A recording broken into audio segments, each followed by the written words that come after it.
নমস্কাৰ বন্ধু বান্ধৱীসকল, জ্ঞান সেতু অসমলৈ আপোনালোক সকলোকে আন্তৰিক স্বাগতম। যদি আপোনালোকে ADRE 3.0 Assam police grade 3-4 B.Ed banking লগতে SSC বা আন যিকোনো প্ৰতিযোগিতামূলক পৰীক্ষাসমূহৰ বাবে প্ৰস্তুতি চলাই আছে, তেন্তে এই চেনেলটো আপোনালোকৰ বাবেই।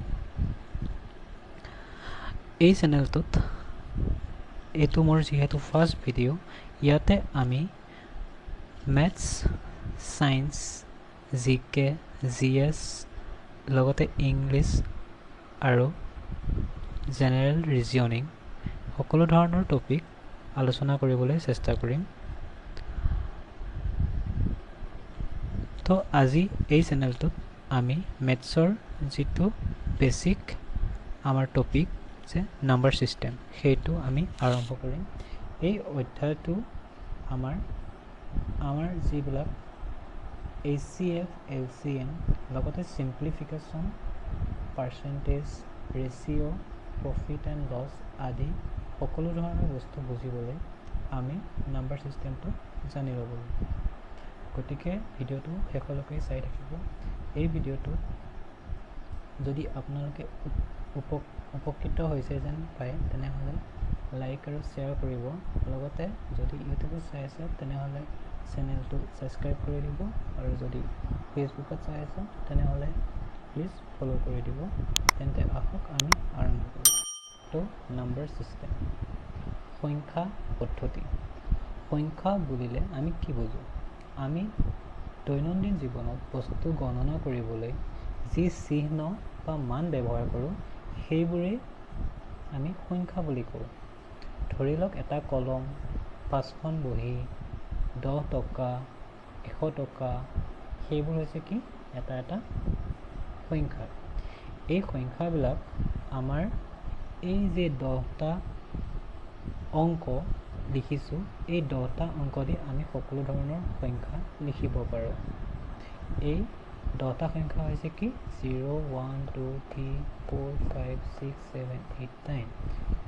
এইকেইটাক আমি কি কওঁ? অংক বা ডিজিট। সকলো ধৰণৰ নাম্বাৰ আমি এই অংককেইটাই বনাব পাৰোঁ। নেক্সট, যিটো আমাৰ সকলোতকৈ সৰু যিটো নাম্বাৰ ছিষ্টেমৰ ছেট, সেইটো হৈছে নেচাৰেল নাম্বাৰ। ইয়াতে মই এটা ৱৰ্ড ইউজ কৰিছোঁ, ছেট। সেইটো কি হয় আমি পিছত বুজিম। এতিয়া জাষ্ট ধৰি লওক, এতিয়া আমি জাষ্ট নেচাৰেল নাম্বাৰ কি হয় সেইটো বুজোঁ। নেচাৰেল নাম্বাৰ, ইয়াক আমি অসমীয়াত স্বাভাৱিক সংখ্যা বুলি কওঁ, বা আমি ইয়াত এনেধৰণৰ N লেটাৰদি ডিন'ট কৰোঁ। তো স্বাভাৱিক সংখ্যা বা নেচাৰেল নাম্বাৰ বুলিলে কি বুজোঁ? যিবোৰ সংখ্যাৰে আমি গণনা আৰম্ভ কৰোঁ সেইবোৰক নেচাৰেল নাম্বাৰ বুলি কোৱা হয়। আমি গণনা ক'ৰ পৰা ষ্টাৰ্ট কৰোঁ? 1, 2, 3 হয়নে? তো 1, 2, 3, 4 এই নাম্বাৰবিলাককে কি কয়? আমাৰ নেচাৰেল নাম্বাৰ বুলি কোৱা হয়। আৰু ইয়াক আমি এনেধৰণে যে লিখিছোঁ, ইয়াকে ছেট বুলি কোৱা হয়। বাট আমি ছেট কি হয় সেইটো আমি পিছত পঢ়িম। তো এইটো হৈছে আমাৰ নেচাৰেল নাম্বাৰ। নেক্সট যিটো আমাৰ নাম্বাৰ ছিষ্টেমৰ টপিক হৈছে, সেইটো কি? হোল নাম্বাৰ, যাক আমি অসমীয়াত পূৰ্ণ সংখ্যা বুলি কওঁ। ইয়াক আমি ডিন'ট কৰোঁ W দি। আৰু ইয়াত আমাৰ বেলেগ একো নহয়, এই যিবিলাক নেচাৰেল নাম্বাৰ আছিলে তাৰ লগত এটা সংখ্যা বেছিকৈ এড হৈ যায়। কি সেইটো? 0। দেখিছেনে? ইয়াতে 1, 2, 3, 4 বাকী সকলো ধৰণৰ সংখ্যা আছেই, খালি ইয়াতে এটা নতুন বস্তু আহিছে, কি? 0। তো আমাৰ 0ৰ লগত বাকী সকলো নেচাৰেল নাম্বাৰক একেলগে হোল নাম্বাৰ বা পূৰ্ণ সংখ্যা বুলি কোৱা হয়। নেক্সট হৈছে আমাৰ ইণ্টিজাৰ্ছ। শূন্যৰ লগতে আমাৰ যিবিলাক নেচাৰেল নাম্বাৰ পাইছিলোঁ, সেইবিলাক আমি কিহত দেখিছিলোঁ? আমি পজিটিভ দিশত দেখিছিলোঁ। সেইবিলাকক আমি যদি নিগেটিভ দিশতো চাওঁ, মানে এইটো আমাৰ সোঁ হাত, এইটো আমাৰ বাওঁ হাত। তো সোঁ হাতত আমি যেনেকৈ সোঁ হাতত গ'লে আমি সদায় পজিটিভ দিশ হিচাপে চাওঁ, আৰু বাওঁ হাতত গ'লে আমি নিগেটিভ দিশ হিচাপে চাওঁ। এই 0টোক আমি নিজে বুলি ধৰি ল'ব পাৰোঁ। তো যেতিয়া আমাৰ এই পজিটিভ সংখ্যাখিনিৰ কাৰণে নিগেটিভ সংখ্যাখিনিকো লিখোঁ এই গোটেইখিনিক একেলগে ইণ্টিজাৰ্ছ বুলি কোৱা হয় মানে কি বুজিলোঁ শূন্য পজিটিভ আৰু নিগেটিভ এই নাম্বাৰবিলাকক একেলগে ইণ্টিজাৰ্ছ বুলি কোৱা হয় ঠিক আছে এইবিলাকক আমি অসমীয়াত অখণ্ড সংখ্যা বুলি কওঁ অখণ্ড যাক আমি খণ্ড কৰিব নোৱাৰোঁ হয়নে নেক্সট আহিছে আমাৰ ৰেচনেল নাম্বাৰছ যাক অসমীয়াত পৰিমেয় সংখ্যা বুলি কোৱা হয় ওকে এটা কথা ক'বলৈ বাকী থাকিল ইণ্টিজাৰ্ছক আমি ইয়াতে জেড বুলি ডিনোট কৰিছোঁ কোনো কিতাপত আই বুলিও ডিনোট কৰা পাব পাৰে নেক্সট হৈছে আমাৰ ৰেচনেল নাম্বাৰ যাক আমি অসমীয়াত পৰিমেয় সংখ্যা বুলি কওঁ ৰেচনেল নাম্বাৰ বুলিলে কি বুজে ৰেচনেল নাম্বাৰ একেবাৰে সহজ যে যিবোৰ সংখ্যাক আমি পি বাই কিউ আৰ্হিত দেখাব পাৰোঁ য'ত নেকি পি আৰু কিউ দুইটা কি হ'ব লাগিব আমাৰ ইণ্টিজাৰ্ছৰ ভিতৰত থাকিব লাগিব মানে পি কিউ ইণ্টিজাৰ্ছ হ'ব লাগিব কিন্তু এটা কণ্ডিশ্যন কি কৈছে কিউটো 0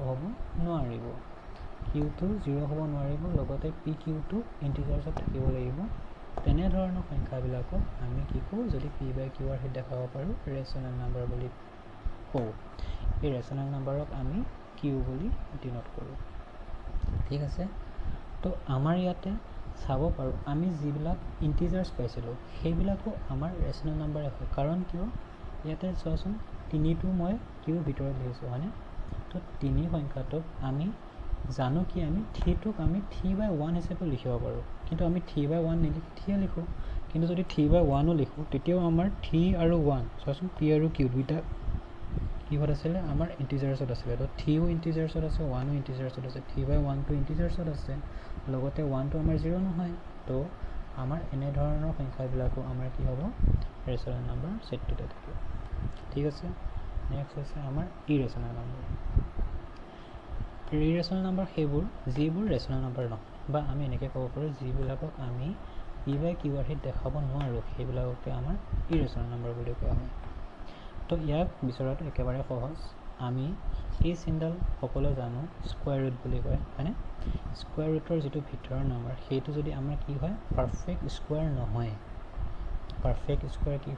নহয় তেনেহ'লে আমি তেনেধৰণৰ সংখ্যাক ইৰেচনেল নাম্বাৰ বুলি কওঁ এতিয়া পাৰফেক্ট স্কুৱাৰ কি নহয় পাৰফেক্ট স্কুৱাৰ হৈছে ধৰি লওক 1ক স্কুৱাৰ কৰিলে আমি 1 পাওঁ 2 স্কুৱাৰ কৰিলে 4 পাওঁ 3 স্কুৱাৰ কৰিলে 9 পাওঁ এই 1 4 9 এইবিলাক হয়নে কাৰোবাৰ স্কুৱাৰ কৰি পাইছে ন তো এই সংখ্যাবিলাকক পাৰফেক্ট স্কুৱাৰ বুলি কয় কিন্তু চাওকচোন 2 6 3 5 এই সংখ্যাবিলাক কাৰো স্কুৱাৰ নহয় তো এইবিলাকক যেতিয়া আমি স্কুৱাৰ ৰুটৰ ভিতৰত লিখিম তেতিয়া এইবিলাক সংখ্যাই আমাৰ কি হৈ যাব ইৰেচনেল নাম্বাৰ ঠিক আছে যাক আমি কিউ ডেছ আখৰটো দি বুজাওঁ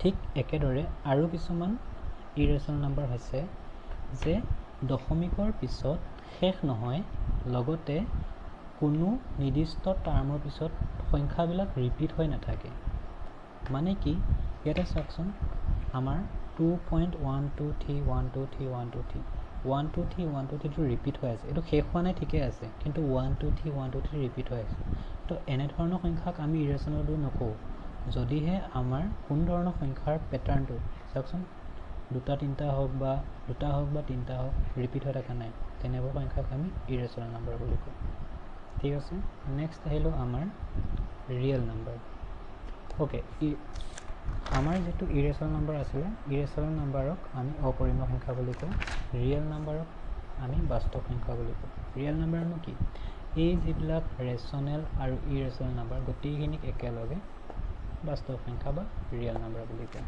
ঠিক আছে ওকে আজি আমি পঢ়িলোঁ কি নাম্বাৰ ছিষ্টেম কি হয় পঢ়িলোঁ হয়নে নেচাৰেল নাম্বাৰ পঢ়িলোঁ হোল নাম্বাৰ পঢ়িলোঁ ইণ্টিজাৰ্ছ পঢ়িলোঁ ৰেচনেল নাম্বাৰ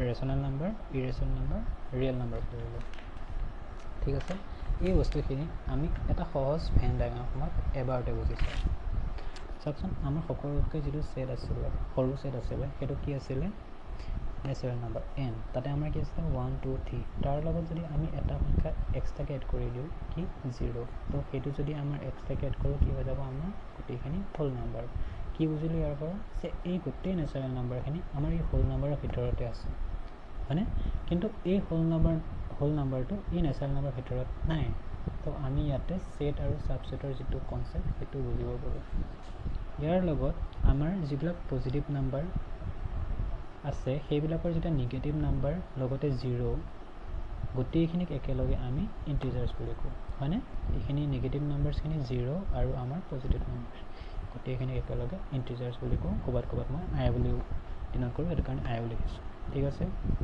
তাৰ পিছত ইন্টিজাৰ্সখিনিটো আমাৰ তলত ডিভাইডেড বাই 1 কৰি লিখিব পাৰোৱে হয়নে কিন্তু যিবিলাকক আমি p/q লিখিছোঁ ধৰি লওক 1/2 1/3 এইবিলাক কি হয় ইন্টিজাৰ্স নহয় তো এনে ধৰণৰ সংখ্যাবিলাকৰ লগত এইখিনি সংখ্যাৰ লগত এইখিনি সংখ্যা একেলগ হৈ পেলাই কি হয় আমাৰ এই কিউ সেটটো মানে ৰেচনেল নাম্বাৰ সেটটো ঠিক একেদৰে যিবিলাক আমাৰ এৰ ভিতৰত নহয় মানে ইৰেচনেল নাম্বাৰ মানে p/q আহিত দেখাব নোৱাৰো এইবিলাক আমাৰ কিউ ডেছত থাকে মানে কিউ ডেছত কি হ'ল এইবিলাক সংখ্যাৰ বাহিৰে ইয়াত থাকিব নোৱাৰিব হয়নে এইবিলাক সংখ্যা ইয়াত নাথাকিব এইটো সংখ্যাৰ সেট বেলেগ হ'ব এইখিনি সংখ্যাৰ সেটটো বেলেগ হ'ব তো এতিয়া এইখিনিক লগতে এইখিনিক গোটেইখিনিক যোনে লৈ আছে সেইটো কি হৈছে আমাৰ ৰিয়েল নাম্বাৰ তো ৰিয়েল নাম্বাৰে কি কৰিছে ৰেচনেল আৰু ইৰেচনেল গোটেই নাম্বাৰখিনিক একেলগে লৈ আছে তো আজিলৈ ভিডিঅ'টো ইমানতে সামৰিছোঁ কিবা ডাউট থাকিলে কমেণ্ট সেকশ্যনত জনাব আৰু আমি আগলৈ এনে ধৰণৰ ভিডিঅ'সমূহ আগবঢ়াই যাম চেনেলটো প্লিজ সাবস্ক্ৰাইব কৰি দিব আৰু ভিডিঅ'টো চোৱাৰ বাবে ধন্যবাদ